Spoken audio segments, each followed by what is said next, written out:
In this module, we're going to talk about the AdSense dashboard itself. So after you get your ads in place and you have visitors to your website, they start clicking on your ads, then you're going to start earning money. And when you go to the AdSense homepage, like we have here, and you've signed in, then you're going to see your estimated earnings. This is just kind of the dashboard summary level, the amount that you've made so far during the day, how much you made the last 7 days, 28 days, and then the last payment that you received in the previous month, for example. Um, so we don't spend a lot of time on this homepage summary. Where we spend most of our time is in something called performance reports.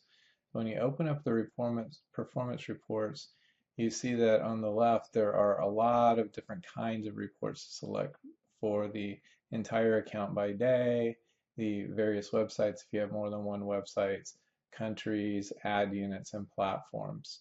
Ad units are the individual ads that you've created. Platforms are the different device types, whether it's desktop, tablet, or mobile.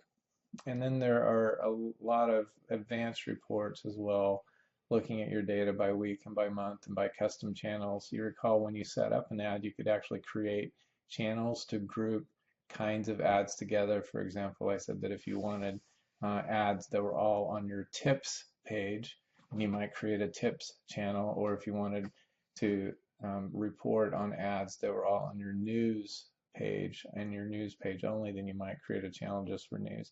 Those are just some examples of kinds of channels that you might use. And then the ad types.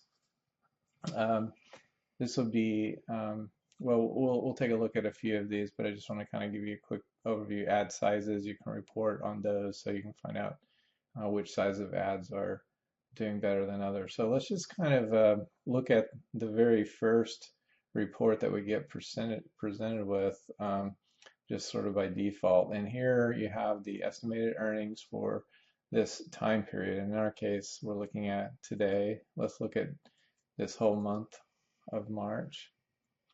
So we're looking at, this is the amount that we've earned so far during the month. It's the number of page views and the number of impressions. As you see, the impressions are about 3 times bigger than the page views. That's because we have approximately 3 ads per page, and so this is counting how many ads actually get displayed to users, the total number of times people have clicked on our ads.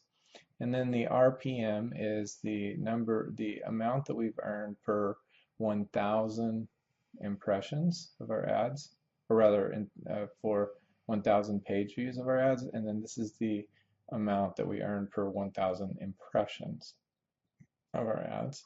And the active viewable this is the percentage of ads that were actually able to be seen by a user on our site. Now, why would that not be 100? How come not all of our ads are able to be seen? And that's quite simply because users don't always scroll down to see all the ads on your page. So at any given time, you have ads that are never seen by users because they never scroll down. So that's kind of the simple explanation. And this is the combined earning of all kinds of earnings. But here we have different tabs like clicks and views. These are the most important ones. You earn money in 2 ways. One is by clicks, and this is pretty clear. So like on this particular site, we had 13,000 clicks. They were clicked on 2.23% of the time. So this click-through rate is a pretty important number. And obviously when you move ads around on your site, you will change the click-through rate. If you put the ads in bad positions, you'll have a worse click-through rate. If you put them in good positions, you'll have a better click-through rate. And there's some other things that affect click-through rate that are outside of your control. For example, if we will start showing ads that aren't pertinent to your visitors or are lower quality ads because they think that maybe you have a lower quality site and they're saving their higher quality ads for other sites, then you could see a lower click-through rate. And certainly in that case, you would also see a lower revenue per click. This is actually CPC, which stands for cost per click, but from your perspective, it isn't cost, it's actually income. So this is like a revenue per click number. So on this site earned 17 cents for each click. And we also made $3.87 per page view, per 1,000 page views. So you may recall this number is different than the number we saw over here, which was like 7.68, but that's because this is only for revenue that's coming from clicks on ads.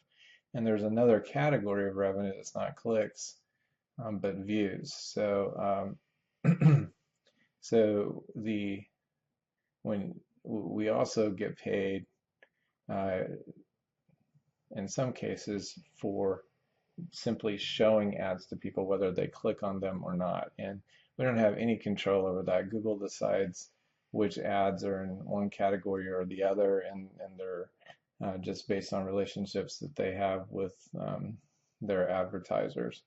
So just want to kind of go back to this overview and then scroll down and show you what it looks like in the table below. There's a graph, and this is earnings. And then in the table, it shows how many page views we have, how many ad impressions. Again, for this site, we have about 3 ads per page. Occasionally, there might be a really short page, and so we might only display 2 ads on that, so it won't be exactly 3 times this number. And then the clicks and the RPM and the impression RPM, which, as I mentioned above, this is for the page at the page level, and this is by impression.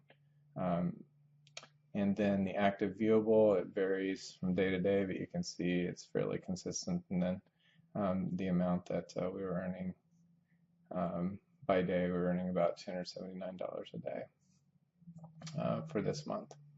So that's kind of the basic dashboard report, but let's take a look at ad sizes. This can be instructional, except that in this case, it's not instructional because all of our ads are of the responsive size, which means that it changes shape and size based on device. So for your site, if you have selected different sizes, then those would show up here. Like you might have the 336 by 280 and the 728 by 90, and you might have responsive, in which case you'd have 3 different line items here. Targeting types is another interesting report. This shows the split between interest-based ads, which I explained to you earlier. These are the ads that kind of follow people around based on what they've been searching for. And so in this site, you can see that a lot of the ads are actually interest-based, 55%, 56%, and that's pretty high. Most websites are not running nearly that high for interest-based ads. And then the other category, contextual, this is the more typical kinds of ads. These are the ones where Google tries to figure out what your page is about and displays ads that are related to the content on your page. And then placement ads, this is a very small category on this site, and what that means is that that advertisers have actually located your website, and they specifically have put an ad on your site, not just generically targeting keywords, but actually targeting your specific site. And we click on the bid types report and scroll down. I mentioned to you that we make money when people click, and then sometimes when they view. And so this is the money that came in. Obviously, the vast majority is for click-related ads, and then there's a little bit of money in per view ads as well. If we click on ad networks and scroll down, you'll see that the vast majority of the money is coming directly from Google AdWords. As I explained earlier in the course, AdWords is for the advertiser, where they're actually buying ad space, and of course we are the publisher and we're getting paid in this case, and we use Adsense. And then there's a tool called Bid Manager that's also run by Google, and people can send their ads through that to us. And then there are quite a number of other ad networks that collaborate with Google, and so they are not Google themselves, but they collaborate with Google and use their platforms, the Google platform, to display their ads. So those are some of the primary kinds of reports, and you can look at these, and a lot of them are self-evident what they are, but here's kind of the weekly report. Since there's only been 2 weeks this month, that's all you see there. And of course, you can set up your own reports if you like by clicking on New Report. There is one column that we haven't talked about, and it's called, first we're going to go back to days, and then I'm going to show you, it's called Custom. And when you create a custom report, you get to pick from a list of what you want to display. And so in this case, I have a custom report set up, and it only has one column. The column is called coverage. And I just wanted to explain coverage to you, which is why I set this report up. Coverage is the percentage of the time that Google actually fills up an ad space with an ad. There are situations when Google just simply doesn't have a good ad to put on your site at that particular time, when they'll actually leave that spot blank. You recall that when we set up an ad, there was an area on the screen called backup ads, and that's when you're telling Google what to do when it doesn't have an ad to display. And sometimes it leaves it blank, or other times you can tell it to display an ad that you give it yourself. And in order to do that, you actually have to create an image and create a URL to store that image, and then Google will go get that image from that URL, and you can look that up online on how to do that. But the point here is that you want to have coverage rates like this that are in the high 98, 99 percentile, because what that means is that only 1% of the time did Google not have an ad to show your users. And clearly, if you're seeing lower numbers, then you're missing a lot of opportunity to show ads to other people.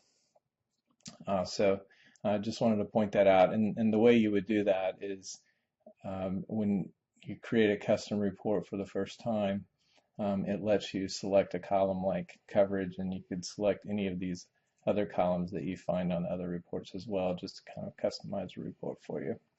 Now there's a section called Allow and Block Ads, and you can select categories of ads that you want to display or not display on your website. And then there's some information about the kind of traffic from the last 30 days and how the amount of traffic relates to the earnings that you've made for that particular category. Now, whereas it may seem tempting to really manage this and go through here and allow and block various categories, the truth is that for the vast majority of people, the vast majority of time, you lose money when you start trying to block things yourself and to try to micromanage Google. You're much better off letting Google select the ads themselves. Now, there are some exceptions to that guidance. One of them is that you may have competitors who are targeting ads to be put on your site, and if you're looking at your site and you see your competitors' ads showing up and you don't want to display them, then you can find settings in here to block those ads. You can block very specific ads, or you can just block entire categories of ads. You may also have some ethical issues. There may be some categories of ads that you simply don't want to display on your site, and if that's the case, then you can locate those in this section. Now, in this course, I'm not explaining how to set up Google Analytics on your website. You'll have to find that in another course, but once you have Google Analytics set up on your site where you're actually tracking all your visitors and the pages that they're going to, and when you have Adsense set up as well, you can link your Adsense account to your Google Analytics account, and you do that on this home page in the dashboard where it says Integrate with Google Adsense. You just click that. And then, as you see here, it says you must be an administrator of a Google Analytics account to integrate it with this AdSense account. So you need to have already set up an analytics account. Now, in this particular situation, there is not an analytics account set up, so I can't demonstrate that for you. But if you did have one set up, then it's going to list the account that it found for you, and you'll simply select from the pull down menu the right account and the right analytics view, and then click submit that you want to link those things together. And I'll show you what it looks like after you've done that. Let me bring up an analytics account. And the huge advantage you'll find to linking your Analytics and AdSense accounts together is that Analytics will then show you the revenue per page on your website. So these are the different pages on this particular website, and it shows how much money each page has made. And of course, at the page level, you can tell how good the click-through is. This is publisher click-through rate. You saw the click-through on the AdSense dashboard, and it's kind of rolls up all the click-through of the individual articles. But here you can see it on each individual article, and then you can see how much money each individual article is making. And of course, some of them make a lot more per thousand sessions than others. And so this is really, really handy. If you have a website with multiple pages, which most people do, and some websites have many hundreds or thousands of pages, then you can see exactly what percentage of your revenue is coming from each page, and you can use this to optimize pages that are not performing very well from an AdSense point of view.